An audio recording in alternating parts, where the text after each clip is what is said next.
Wanted to share a comment from a viewer and my response. A viewer, calling himself Sir Isaac Newton, writes, "The dead have no rights. The dead own nothing. They cannot bind the living. They cannot place obligations on the living. When someone dies, all of his debts, obligations, credits, and assets are automatically cancelled. The dead take nothing with them. The dead cannot pass on anything to chosen ones, other than sentimental trinkets that have no value to anyone else.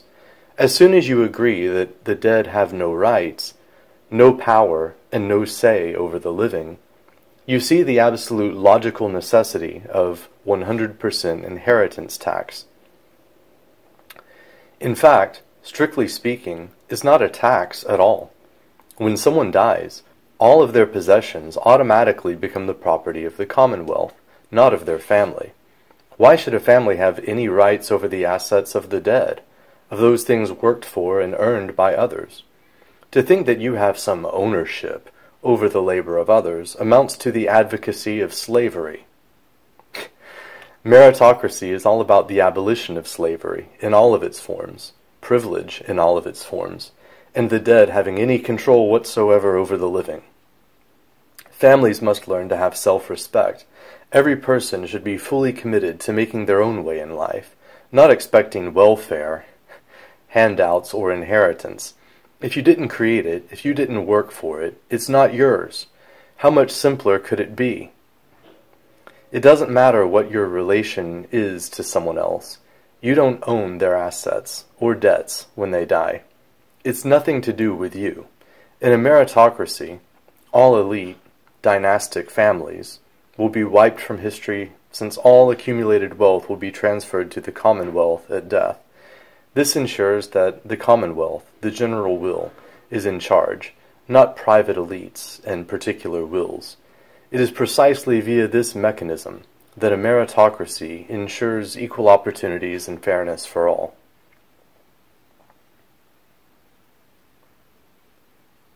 Well, there's a few ironic things that I'm just going to comment before I get into my actual response.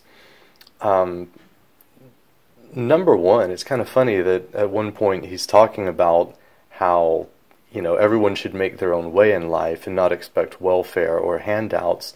Yet that's exactly what he's arguing for. He's arguing for stealing money from people through taxation in order to provide handouts and government welfare. I'm actually the one advocating a system in which people have to make their own way in life. So if this guy really believes what he's saying, he should be advocating for a free market and a stateless society. But let me go ahead and read my response. I say, I've talked about this topic in several places, but I've given some thought to thoroughly addressing the issue in one video. If you own property, you can give it away or sell it to whoever you want. If a man leaves his house to his son, it's the son's. The death tax doesn't steal from the dead, it steals from the living. Why should a family have any rights over the assets of the dead, of those things worked for and earned by others? Well, I could turn this around and ask why people who have no relation to the dead whatsoever have any right over the assets of the dead.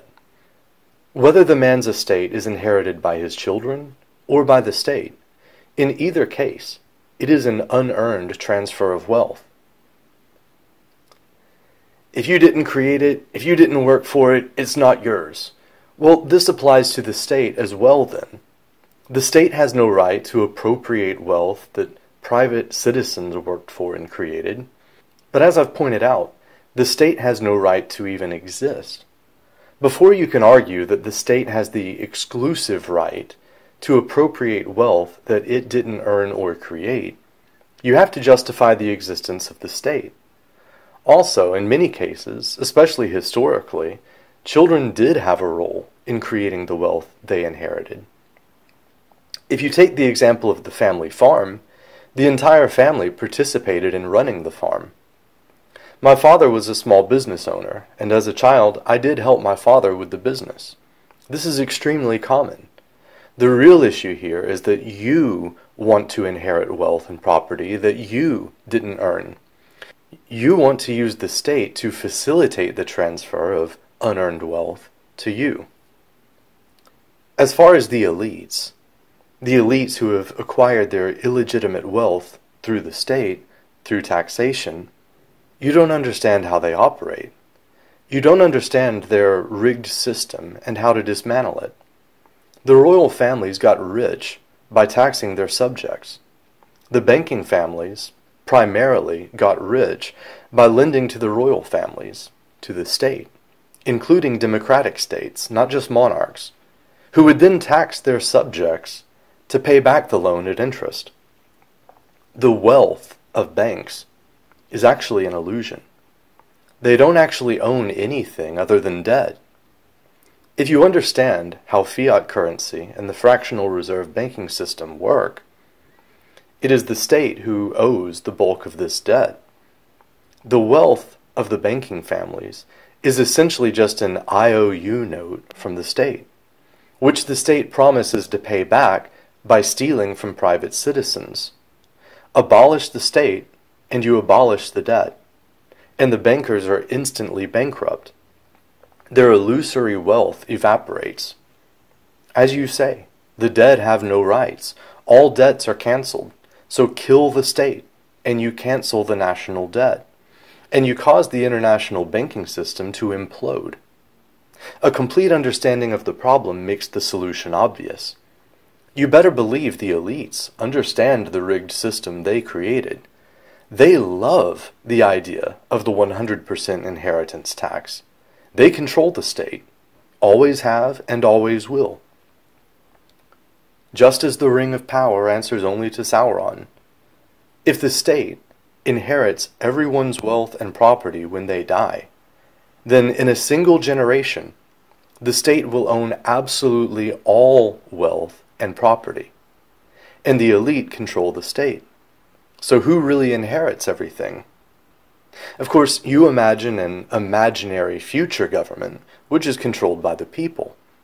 Well, the people themselves are controlled through propaganda. One way or another, the elite will still be the ones pulling the strings. And they will be happy to give you the illusion of being in control.